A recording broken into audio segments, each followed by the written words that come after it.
সুপ্রিয় দর্শক, আসসালামু আলাইকুম। আপনাদের সবাইকে স্বাগত জানাচ্ছি এখনকার আলোচনায়। আপনাদের সঙ্গে আছি আমি সিরাজুল ইসলাম। দর্শক, ইরান, ইসরায়েল এবং আমেরিকার যুদ্ধ যখন প্রচণ্ড আকার ধারণ করেছে, তখন ইসরায়েল একেবারে ডুবে গেছে ধূলিঝড়ে। মারাত্মক রকমের ধূলিঝড় শুরু হয়েছে সেখানে, এবং এই ধূলিঝড়ের আগে গতকাল বুধবার ইসরায়েলের আকাশ কমলা রং ধারণ করে। একেবারে ইসরায়েলি মিডিয়াতে এই খবর এসেছে, আমি সেখান থেকে নিয়ে আপনাদেরকে বলছি। আমি বলছি না এটা বিশেষ কোনো গজব, কিন্তু এটা যে ভালো কিছু না এই রকম একটা সময়ে এ কথাও ঠিক। এদিকে ইরানের বিরুদ্ধে মার্কিন প্রেসিডেন্ট যে ভয়াবহ হামলার হুমকি দিয়েছে, তার অংশ হিসেবে পরিষ্কার বোঝা যাচ্ছে ইরানের বিরুদ্ধে তারা স্থল অভিযান শুরু করতে যাচ্ছে। এই প্রেক্ষাপটে ইরানের সেনাপ্রধান মেজর জেনারেল আমির হাতামি তিনি একদম সুস্পষ্ট ঘোষণা দিয়েছেন, একটা সেনাও যেন, শত্রুদের একটা সেনাও যেন জীবিত বেঁচে যেতে না পারে সেই ব্যবস্থা করতে হবে। ইরানের সামরিক বাহিনীর সমস্ত সদস্যকে তিনি সেইভাবে নির্দেশ দিয়েছেন, সতর্ক থাকার কথা বলেছেন। এপাশে ব্রিটিশ প্রধানমন্ত্রী কিয়ার স্টারমার তিনি ৩৫টি দেশের সমন্বয়ে একটি জোট গঠন করতে যাচ্ছেন, যারা এই হরমুজ প্রণালী উন্মুক্ত করবে, খুলে দেবে। কিভাবে খুলবে এবং এই ঘটনার ফলাফল আসলে কি হতে যাচ্ছে। দর্শক, এই সমস্ত বিষয় নিয়েই আজকের আলোচনা হবে। আশা করি আপনারা সবাই শেষ পর্যন্ত সঙ্গেই থাকবেন। আর ভিডিও ভালো লাগলে লাইক, কমেন্ট, শেয়ার করবেন এবং চ্যানেলটি সাবস্ক্রাইব করে সাথেই থাকবেন। দর্শক, প্রথমেই বলছিলাম ইসরায়েলের আকাশে প্রচণ্ড রকমের ধূলিঝড় বয়ে যাচ্ছে। এখানে দুইটা ব্যাপার। একটা ব্যাপার হচ্ছে যখন ইরান, ইয়েমেনের হুতিরা এবং লেবাননের প্রতিরোধ যোদ্ধারা ইসরায়েলের উপরে ব্যাপকভাবে হামলা চালাচ্ছে, দফায় দফায় হামলা চালাচ্ছে এবং ক্রমেই হামলা বাড়ছে বলে ইরানের পক্ষ থেকে ঘোষণা দেওয়া হয়েছে। ইরান বলেছে যে হামলা ক্রমেই বাড়বে, অর্থাৎ কমবে না। এই রকম একটা প্রেক্ষাপটে ইসরায়েলের আকাশে ধূলিঝড়, একেবারে বালু ঝড়, কিছু দেখার মতো উপায় নেই। একদম গ্রে কালার, অর্থাৎ ধূসর কালার, ধূসর রং হয়ে গেছে পুরো ইসরায়েল জুড়ে। এই ঝড় কোথা থেকে এসেছে জানেন? উত্তর আফ্রিকা থেকে। উত্তর আফ্রিকা মানে মরক্কো, আপনার আলজেরিয়া, লিবিয়া, মিশর, ওই অঞ্চল হচ্ছে উত্তর আফ্রিকা। ওই অঞ্চল দিয়ে ঝড় বয়ে এসেছে ইসরায়েলের উপরে। এবং আমি আগেই বলেছি যে এই ঝড় শুরু হওয়ার আগে, ঝড় ইসরায়েলের ভূখণ্ডে আজকে পৌঁছেছে, কিন্তু তার আগে গতকাল ইসরায়েলের আকাশ কমলা রং হয়ে গিয়েছিল। কেন এই কমলা রং হয়েছে এটার সুস্পষ্ট ব্যাখ্যা নেই। তবে ইসরায়েলের মিডিয়া আপাতত দাবি করছে যে আবহাওয়া পরিবর্তনের কারণে, জলবায়ু পরিবর্তনের কারণে এই পরিস্থিতি হয়েছে, এবং এবছর নাকি দফায় দফায় ইসরায়েল এই ধূলিঝড় বা বালুঝড়ের কবলে পড়বে। এর আগে আপনারা নিশ্চয়ই শুনেছিলেন, আমি আর ওই বিষয়টা আলোচনায় আনিনি। বাংলাদেশের পত্রপত্রিকায় বিভিন্নভাবে এই আলোচনা হয়ে গিয়েছিল বলে আর আমি ওই আলোচনাটা আনিনি, কিন্তু তবুও এখানে একটু উল্লেখ করি যে কয়েকদিন আগে ইসরায়েলের আকাশে হাজার হাজার লাখ লাখ কাক ভরে গিয়েছিল। বলা হয়েছিল এই সময় এই সমস্ত পাখপাখালি ভূমধ্য সাগরের অঞ্চল দিয়ে যায়, তা যাই, ভালো কথা। তাই বলে হঠাৎ করে এইরকম ইসরায়েলের আকাশে হাজার হাজার লাখ লাখ কাক কেন ভরে যাবে? প্রতি বছর যদি হয় তাহলে প্রতি বছর খবর হবে, হঠাৎ করে এবছর হলো কেন? এই প্রশ্ন কিন্তু থেকে যাচ্ছে। তার মানে হচ্ছে, আমার কাছে মনে হচ্ছে যে আল্লাহর বিচার, আল্লাহর রহমত বলে তো কিছু কথা আছে, অবশ্যই আছে, এবং আমরা বিশ্বাস করি। এবং ইসরায়েল এত বেশি অন্যায় অপরাধ করেছে, বিশেষ করে ফিলিস্তিন এবং লেবাননের যে পরিমাণে ছোট ছোট শিশুদের প্রাণহানি ঘটিয়েছে তারা আগ্রাসন চালিয়ে, তাতে মনে হয় যে তাদের বিরুদ্ধে প্রকৃতির একটা প্রতিশোধের সময় এসেছে। অনেক কিছু অলৌকিক ঘটনা ঘটে। যেমন দেখুন, 1980 সালে ইরান যে আমেরিকার দূতাবাসের কূটনীতিক এবং স্টাফদেরকে যে জিম্মি করেছিল, তাদেরকে 152 জন জিম্মি ছিল, তাদেরকে 444 দিন পরে উদ্ধার করার জন্য পারস্য উপসাগর থেকে ইরানের বিরুদ্ধে একটা অভিযান চালাতে গিয়েছিল। গানশিপ, হেলিকপ্টার এবং পরিবহন বিমান ছিল সাথে। ওই সমস্ত লোককে নিয়ে যেতে হবে উদ্ধার করে, তারপরে জঙ্গি বিমান, এগুলো দিয়ে ইরানের উপরে ব্যাপক হামলা চালানো হবে। ওই সমস্ত অর্থাৎ আমেরিকার সেই জিম্মিদেরকে উদ্ধার করা হবে এবং তেহরানকে একদম মাটির সাথে গুঁড়িয়ে দিতে হবে। টার্গেটটা ছিল এরকম। কিন্তু পারস্য উপসাগর থেকে এই অভিযান শুরু করে ইরানের ভূখণ্ডে পৌঁছানোর পর তাবাস মরুভূমি নামে একটা জায়গা আছে। এই মরুভূমিতে পৌঁছানোর পর ধূলিঝড়ের কবলে পড়ে একেবারে অলৌকিকভাবে, এবং তাবাস মরুভূমিতে হেলিকপ্টার, গানশিপ, এই সমস্ত বিমান, জঙ্গি বিমান সব একদম ধসে পড়ে। অনেকটা উইড ঢিবির মতো পড়েছিল। অনেক সেনা মারা যায় আমেরিকার, এবং অনেক বিমান, হেলিকপ্টার, গানশিপ ধ্বংস হয়। বেশ কিছু বিমান এগুলো ফিরে যায়। আমেরিকার মিশন ক্যান্সেল করা হয়। আমেরিকা ইরানের বিরুদ্ধে আর কোনোদিন কোনো অভিযান চালানোর সাহস করেনি।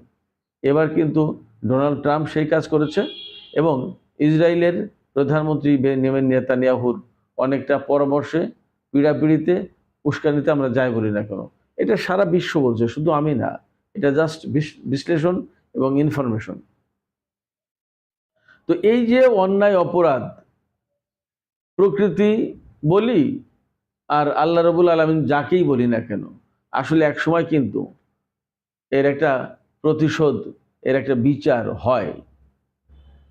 আমি জানি না ইসরায়েলের বিরুদ্ধে সেরকম বিচার হচ্ছে কিনা, কিন্তু এই যে কাকের ঘটনা, তারপরে ধূলিঝড়, গতকাল ইসরায়েলের আকাশ কমলা রং ধারণ করা, এর কোনোটাই কিন্তু ভালো ইঙ্গিত না। শুধু তাই না, আজকে থেকে শুরু হয়েছে ইসরায়েলে পাস ওভার অনুষ্ঠান। 7 থেকে 8 দিন ওই অনুষ্ঠানটা চলে। ইসরায়েলের অত্যন্ত গুরুত্বপূর্ণ একটা অনুষ্ঠান, এটা অত্যন্ত গুরুত্বপূর্ণ রাষ্ট্রীয় অনুষ্ঠান। এটা পাস ওভার অনুষ্ঠান হচ্ছে, তাদের স্বাধীনতার ইতিহাস স্মরণ করে এই অনুষ্ঠানটা করা হয়। তারা বিশ্বাস করে যে হযরত মুসা আলাইহিস সালাম তো এই বনি ইসরায়েলের নবী ছিলেন। তো সেই তাদেরকে নাকি গোলাম করে অত্যাচার করত মিশরের শাসকরা, ওই যে সেই ফেরাউনরা, তাদের হাত থেকে নাকি মুক্তি পেয়েছিল এই সময়, এই আজকের দিনে। সেই উপলক্ষে তারা পাস ওভার অনুষ্ঠান করে, এবং বাসাবাড়ি রান্নাবান্না খায় না, নিজেরা খাবার দাবার খায়, অনেক ঘোরাফেরা করে, বহু কিছু, মানে খুব গুরুত্বপূর্ণ অনুষ্ঠান, খুব খুশির একটা অনুষ্ঠান। 7-8 দিন ধরে চলে। এই যুদ্ধের কারণে লেবাননের প্রতিরোধ যোদ্ধাদের হামলা, ইয়েমেন থেকে হামলা, ইরান থেকে হামলা, এই সমস্ত হামলার কারণে ইসরায়েলের জনগণ সেই পাস ওভার অনুষ্ঠান ঠিকমতো করতে পারছে না। এবং পাস ওভার অনুষ্ঠান করতে না পারার কারণে ইসরায়েলের যে যুদ্ধমন্ত্রী ইসরায়েল কাটস, তিনি বলেছেন লেবাননের প্রতিরোধ যোদ্ধাদের যে প্রধান নাইম কাসেম, তাকে হত্যার হুমকি দিয়েছেন, এবং তাকে বলেছেন যে তাকে এর জন্য চড়া মূল্য দিতে হবে, তার মানে হয়তো তাকেও পৃথিবী থেকে সরিয়ে দেবে। কিন্তু ইসরায়েলিরা এই মুহূর্তে মারাত্মক রকমের সংকটের ভিতরে। শুধু তাই না, গত রাতে ইরান যে হামলা চালিয়েছে, এবং লেবাননের প্রতিরোধ আন্দোলনের যোদ্ধারা, আবার ইয়েমেনের হুতিরা সবাই মিলে যে হামলা চালিয়েছে, সেই হামলা হজম করা কঠিন ব্যাপার। এরপরে ইরানের উপর আজকে আমেরিকা এবং ইসরায়েল ভয়াবহ হামলা চালিয়েছে। আমি যতদূর জানতে পারলাম যে ইরানের রাজধানী তেহরানে অনেকগুলো ব্রিজের উপর হামলা চালিয়েছে, তারপরে অনেকগুলো মিল, ফ্যাক্টরি, বিশেষ করে বিদ্যুৎ স্থাপনার উপর হামলা চালিয়েছে, তেল স্থাপনার উপরও হামলা চালিয়েছে, এটা শোনা যাচ্ছে। ইরানও পাল্টা হামলা হিসেবে বাহরাইন এবং সম্ভবত কাতারে, আবার কুয়েতে যে স্টিল মিল আছে, আমেরিকার স্টিল মিল, এই স্টিল মিলে হামলা চালিয়েছে। সেগুলোও খুব বড় বড় হামলা হয়েছে। এর ভিতরে শোনা যাচ্ছে যে স্থল অভিযান চালানোর জন্য প্যারাট্রুপাররা পৌঁছেছে, অর্থাৎ 82তম এয়ারবোর্ন ইউনিটের সদস্যরা, যারা প্যারাট্রুপার কমান্ডো, তারা নাকি পৌঁছেছে মধ্যপ্রাচ্যের কোনো দেশে। সেখান থেকে তারা ইরানের বিরুদ্ধে বা খার্ক দ্বীপে অভিযান চালানোর, হামলা চালানোর পরিকল্পনা করছে। এই উপলক্ষে ইরানের সামরিক বাহিনীর প্রধান মেজর জেনারেল আমির হাতামি, তিনি কিন্তু প্রেসিডেন্ট রুহানির সময় তিনি প্রতিরক্ষা মন্ত্রী ছিলেন।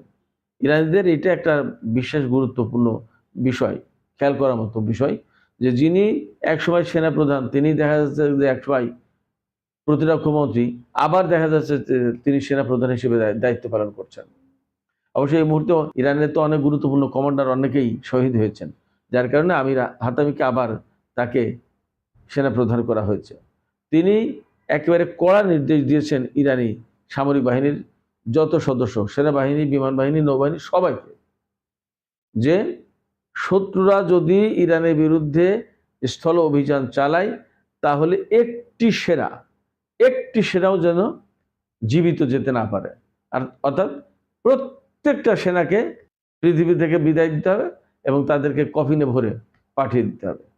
এটা ইরানের সেনাবাহিনীর প্রধান আমির হাতামি, সামরিক বাহিনীর প্রধান আমির হাতামি, তিনি এই নির্দেশ দিয়েছেন, এটা তার নির্দেশ।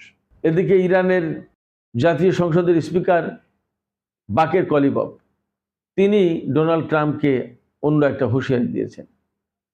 তিনি তার ছোটবেলার কথা বলেছেন যে আমি 18 বছর বয়সে যুদ্ধের জন্য, দেশ রক্ষার জন্য অস্ত্র হাতে তুলে নিয়েছিলাম এবং এই দেশকে রক্ষার জন্য আমি না, শুধু আমার ভাই হাসান, সেও অস্ত্র তুলে নিয়েছিল, কিন্তু সে আর যুদ্ধের ময়দান থেকে ফিরে আসেনি, কোনোদিন মারা গেছে। আমি ফিরে এসেছি, কিন্তু এরকম অনেকে ফিরে এসেছে, অনেকে আসেনি। এগুলো নিয়ে আমাদের কোনো মাথা ব্যথা নেই। মাথা ব্যথা হচ্ছে দেশ সবার আগে। এটা আমাদের ঘর, এটা আমাদের বাড়ি। এই বাড়ি, এই ঘর রক্ষার জন্য আমরা জীবন দিতে পারি, রক্ত দিতে পারি, সমস্ত সবকিছু করতে পারি। বাকের কলিবফের বক্তব্য। এই ঘরের দিকে যদি আমেরিকা তুমি তাকাও তাহলে তোমাকে চড়া মূল্য দিতে হবে। কি বলেছেন বাকের কলিবফ? বলেছেন তুমি যখন ঘরে ঢুকে যাবে, এটা তো আমাদের পরিবার, এই পরিবারের প্রত্যেকটা সদস্যের সাথে তোমাকে সাক্ষাৎ করতে হবে।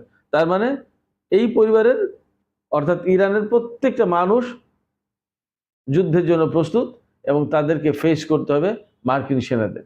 বাকের কলিবফ আরও জানিয়েছেন, এবং এটা এর আগেও খবর হয়েছে, ইরানের 70 লাখ মানুষ এক সপ্তাহের ভিতরে যুদ্ধ করার জন্য, বিদেশি সেনাদের বিরুদ্ধে যুদ্ধ করার জন্য অস্ত্র হাতে তুলে নিতে, যুদ্ধে যেতে প্রস্তুত রয়েছে। তাদের প্রস্তুতির কথা জানিয়েছে, নাম লিখিয়েছে 70 লাখ।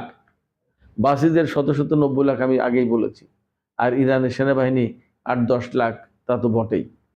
বাকের কলিবফ এই জায়গা থেকে বলেছে যে প্রত্যেকটা সদস্যের সাথে তোমাদের সাক্ষাৎ করতে হবে, তার মানে প্রত্যেকটা সদস্য তোমাদেরকে হামলা করবে। তো একথা মোটামুটিভাবে নিশ্চিত, এবং পশ্চিমা সমস্ত বিশেষজ্ঞ বলছেন যে আমেরিকা যদি ইরানের উপরে স্থল অভিযান চালাতে যায় তাহলে তাদেরকে ভয়াবহ চড়া মূল্য দিতে হবে, এবং এত বেশি মূল্য দিতে হবে যে আসলে কয়জন মার্কিন সেনা জীবিত ফিরে যেতে পারবে সেটা একটা দেখার বিষয়।